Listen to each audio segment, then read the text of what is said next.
In this video, I'll test this MacBook Pro M5 for video editing and content creation work. Real time में heavy timelines तुम्हारे सामने play करके मैं पिछले 5 सालों से वीडियो एडिटिंग कर रहा हूँ and for the past 1 month I have been using this MacBook Pro M5 for all of my creative work. इस वीडियो में हम डिफरेंट एडिटिंग सॉफ्टवेयर्स के लिए इसके बेंचमार्क टेस्ट भी करेंगे in order to see as compared to other laptops available in this price range ये कहाँ पे स्टैंड करता है। The purpose of this video is to help you in finding the best video editing device for your budget through an advice directly coming from a video editor. I made a video on this Mac earlier too, लेकिन उसमें मैंने अपनी personal story ज्यादा share की हुई है, but many of you wanted an editing review too. तो इस वीडियो में हम बस एडिटिंग वाले एस्पेक्ट पे फोकस करेंगे। First let me tell you the specs of this is 14 inch MacBook Pro M5 with 16 GB of RAM and 512 GB SSD। मैं external SSD भी यूज करता हूं तो स्टोरेज की दिक्कत नहीं होती। And many of you may think right now क्या 16 GB रैम इनफ है, मुझे 24 GB वाले वेरिएंट के साथ जाना चाहिए था या फिर उससे भी ऊपर मैक्स के लिए जाना चाहिए था। But wait for the performance. First talking about Premiere Pro, I run Puget benchmark for creators on this one. Puget benchmark basically एक टूल है जिसकी मदद से डिफरेंट एडिटिंग सॉफ्टवेयर के लिए हम अपने लैपटॉप का बेंचमार्क स्कोर निकालते हैं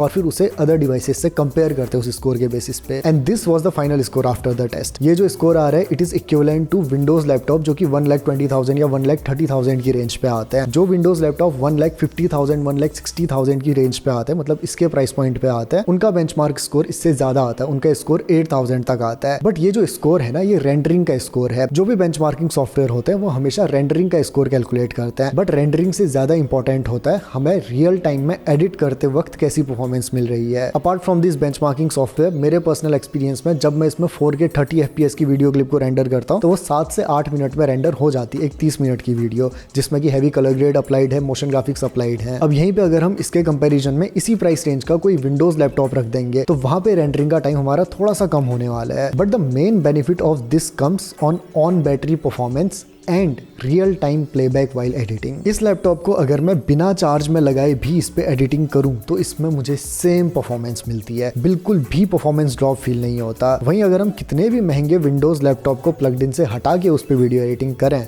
तो उस पर कुछ भी नहीं हो पाता, वो डेड पड़ जाता है एकदम। And that's exactly what I purchase this for. मैं ट्रैवल करते रहता हूँ और मेरा मेन पर्पस यही था कि मैं अगर इधर उधर जाऊँ वहाँ पर लाइट ना हो तो मेरे पास एक ऐसी मशीन हो जिसको मैं इजीली कैरी कर सकता हूँ। फैन नॉइस उतनी ज्यादा नहीं है, हीट उतनी ज्यादा नहीं है, बहुत ज्यादा कन्वीनियंट मशीन है। Now talking about the real time playback which we get while editing, तो देखो मेरी टाइमलाइन पे अभी मैंने अपनी 4K 30 FPS की क्लिप रखी हुई है। अब ऑब्वियसली 4K क्लिप इसमें आराम से प्ले तो हो ही जाएगी, तो प्ले वाला टेस्ट क्या ही करना, डायरेक्टली इस पे कलर ग्रेड अप्लाई करते हैं। मैं जाता हूँ इफेक्ट के पैनल पे और इस पे अपना कलर ग्रेडिंग का प्रीसेट में ड्रैग एंड ड्रॉप कर दे रहा हूँ जो मैंने बना के रखा हुआ है। कलर ग्रेड अप्लाई करने के बाद मेरी क्लिप कुछ ऐसी दिख रही है। मैं बिफोर एंड आफ्टर दिखाऊं तो बिफोर कुछ ऐसा था एंड आफ्टर कुछ ऐसा है। और अब on top of this colour grade कुछ मोशन ग्राफिक्स भी रख के देखते हैं। मैंने अपनी टाइमलाइन पे कुछ मोशन ग्राफिक ऑलरेडी ऐड किए हुए हैं जो प्रीमियर के डिफॉल्ट आते हैं, जो कुछ हैवी इफेक्ट्स हैं वो मैंने यहाँ पे रखे हुए हैं। तो पहला लगा के देखते हैं एंड देन प्ले करते हैं क्या ये स्मूथली चल रहा है।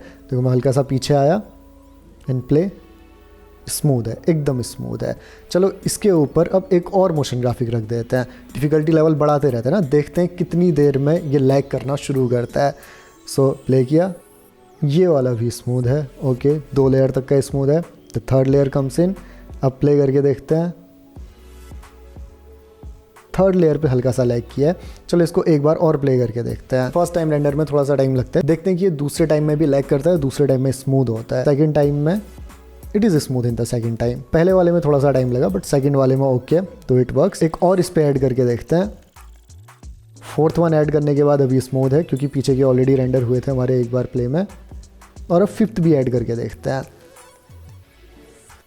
अभी थोड़ा सा जिटरी प्लेबैक है, फ्रेम ड्रॉप हो रहा है। फिर से प्ले करके देखें, लेकिन फिर से प्ले करने पे स्मूथ हो जा रहा है। 5 लेयर होने के बाद भी अभी भी स्मूथ चल रहा है। मोशन ग्राफिक लगाने के बाद तुरंत वाला प्लेबैक हल्का सा जिटरी है, बट एक बार प्ले करने के बाद जब दूसरी बार प्ले कर रहे हैं तो वो परफेक्टली प्ले हो रहा है। अभी चलो 6th लेयर भी रख के देखते हैं अभी कैसी परफॉर्मेंस है। अगेन मैंने यहाँ पे थोड़ी सी हैवी फाइल रखी हुई है, लेट्स प्ले इट और देखते हैं। अभी हल्का लैग हो रहा है। अभी प्ले करने के बाद में जब मैंने प्ले पे क्लिक किया है तो थोड़ा सा प्ले हेड को टाइम लगा है मूव होने पे। 6th मोशन ग्राफिक जब मैंने रखा है एक के ऊपर एक और हैवी मोशन ग्राफिक मैंने रखे हुए हैं। एक और बार प्ले करके देखते हैं क्या दूसरी बार में ठीक हो रहा है।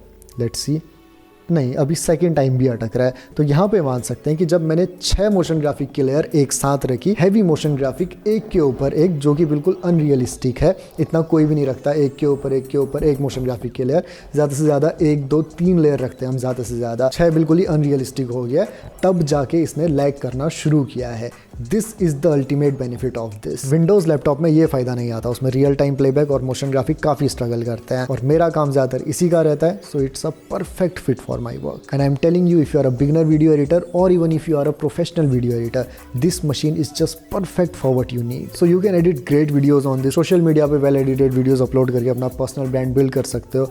और सोशल मीडिया पे पर्सनल ब्रांड बिल्ड करने की जहां तक बात आती है, उसमें एक टूल तुम्हारा बहुत हेल्पफुल होने वाला है, इट इज सुपर प्रोफाइल। तुमने कई सारी क्रिएटर्स की वीडियोस पे नोटिस किया होगा, वो कहते हैं कि कमेंट लिंक और फिर लिंक आपके डीएम में पहुंच जाएगा। कभी सोचा है कि ये होता कैसे है? It happens with the help of this tool called super profile. इसमें अगर कोई तुम्हारी स्टोरी का रिप्लाई करता है, तुम्हें डीएम करता है या फिर तुम्हारी लाइव स्ट्रीम पे रिप्लाई करता है, हर सिनारियोज में तुम यूजर के पास एक ऑटोमेटेड मैसेज सेंड कर सकते हो। इसके अलावा ऑलरेडी जो तुमने पोस्ट सेट किए हुए हैं, उनमें भी सेटअप ऑटोमेशन में क्लिक करके तुम्हारे पास स्पेसिफिक कीवर्ड को टाइप करने का ऑप्शन आ जाता है, जिस कीवर्ड को कमेंट करके लोगों के पास एक मैसेज जाएगा। You can also setup payment pages on this, जिसमें कि तुम अपने डिजिटल प्रोडक्ट को सेल करने के लिए एक पेज बना सकते हो। And here you get every option to set up a great digital product payment page. And across other devices तुम्हारा पेज कैसा दिखेगा उसका प्रीव्यू भी तुम ले सकते हो, या फिर मल्टीपल प्रोडक्ट को लिस्ट करने के लिए पूरा ई कॉमर्स एक्सपीरियंस भी जनरेट कर सकते हो। The subscription cost is just ₹99 for the first month, और फिर फर्स्ट मंथ के बाद ₹499 पर मंथ चार्ज होता है। बट ये जो फीस चार्ज हो रही है ना, इसकी मदद से एज अ क्रिएटर जो मोनेटाइजेशन फीचर्स तुम अनलॉक करते हो, ये उसी से कवर हो जाती है। So if you can use this tool smartly, there is no extra cost to you. The link is in the description. You should definitely check out super profile if you create content. अब बात करते हैं after effects की। मैंने after effect में भी पहले benchmark test किया और इसमें various type of animation run हुए, and the final score was this. But इस स्कोर से भी ज्यादा इंपॉर्टेंट है रियल टाइम परफॉर्मेंस की। रियल टाइम में आफ्टर इफेक्ट में काम करते वक्त हमें कैसी परफॉर्मेंस मिल रही है,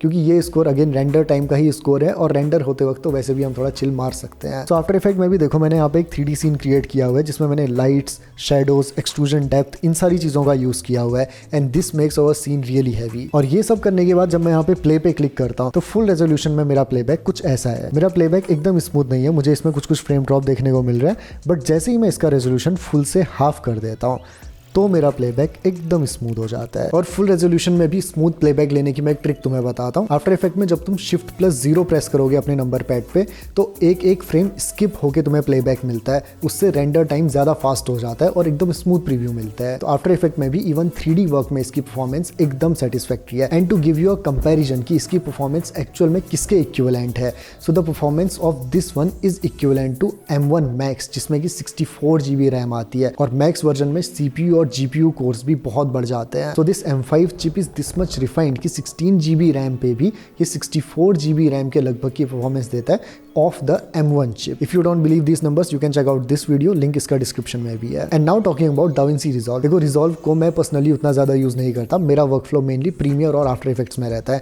तो DaVinci Resolve के लिए I can show you the benchmark. इसमें भी जब मैंने टेस्ट किया था, तो जो वीडियोस प्रीमियर में रेंडर होती हैं, वही वीडियोस इसमें भी रेंडर हुई थी, and this was the score. But हाँ, मेरे दोस्तों ने सेम लैपटॉप को Resolve के लिए भी यूज किया हुआ है, and it works amazing. But हाँ, अगर तुम्हें एकदम बीस्ट वाली परफॉर्मेंस चाहिए, like the best of it चाहिए, तो 24 GB वाले वर्जन के साथ जा सकते हो। उसमें ऑब्वियसली तुम्हें और बेटर परफॉर्मेंस मिलेगी। बट हाँ, बेटर परफॉर्मेंस के ट्रैप में ना ये जानना बहुत जरूरी है कि तुम्हारी रिक्वायरमेंट का इनफ कहाँ पे हिट हो रहा है, वरना एक्स्ट्रा 20-30 हज़ार अगले मॉडल के लिए डालने से अच्छा एक्सटर्नल SSD पे इन्वेस्ट कर लो, वो ज्यादा काम आएगी। Now talking about my need, मेरे वर्कफ्लो में प्रीमियर प्रो में मुझे एकदम top of the line performance मिलती है, जितना मुझे चाहिए मोर देन इनफ है। आफ्टर इफेक्ट्स के लिए इनफ परफॉर्मेंस मिलती है, मोर देन इनफ नहीं मिलती, but that's not the purpose I have purchase this for. मेरा पर्पस इसको खरीदने का ये था कि जब मैं ट्रैवल कर रहा हूँ, तो उस वक्त मैं अपना काम वेल एंड फाइन तरीके से कर पाऊँ। डेडिकेटेडली आफ्टर इफेक्ट वाले वर्कफ्लो की जहाँ पे मैं बात करूँ, वहाँ पे अ PC is much better, and I will also build a PC later on. वहाँ पे जो 24 GB वाला मैक है ना, कमेंट में कुछ सजेशन आएंगे कि भाई तुम्हें 24 GB वाला लेना चाहिए था, वहाँ पे के लिए 24 GB वाला मैक भी इनफ नहीं है, 32 GB इज नॉट इनफ। वहाँ पे एक PC with a dedicated graphic card, और जिसमें तुम रैम 128 GB तक का कर सकते हो, that is a much better option. But सिर्फ एक पीसी बिल्ड करके मेरा काम पूरी तरीके से नहीं हो पाता, पीसी मुझे बहुत ज्यादा एक लोकेशन के साथ बांध देता। That's why I purchase this for now. जो इससे पैसे बचे वो लेटर ऑन मैं एक पीसी में इन्वेस्ट करूंगा, and that was a fine decision for me. Now अगर तुम्हारा काम मेनली प्रीमियर प्रो पे होता है, this one is enough for you, more than enough है। अगर आफ्टर इफेक्ट्स का मॉडरेट यूज होता है then also this is enough. अगर आफ्टर इफेक्ट्स का बहुत ज्यादा हाई एंड यूज होता है then this is not enough, then you can purchase the 24GB one, और if you can go for a PC instead, वो फिर ज्यादा बेटर होगा। सो आई होप कि इस इन्फॉर्मेशन की मदद से तुम भी अपने लिए एक वेल एंड फाइन डिसीजन ले पाओगे। I hope the video was helpful to you. See you in the next video. Till then, see ya, have a good day, bye bye and take care.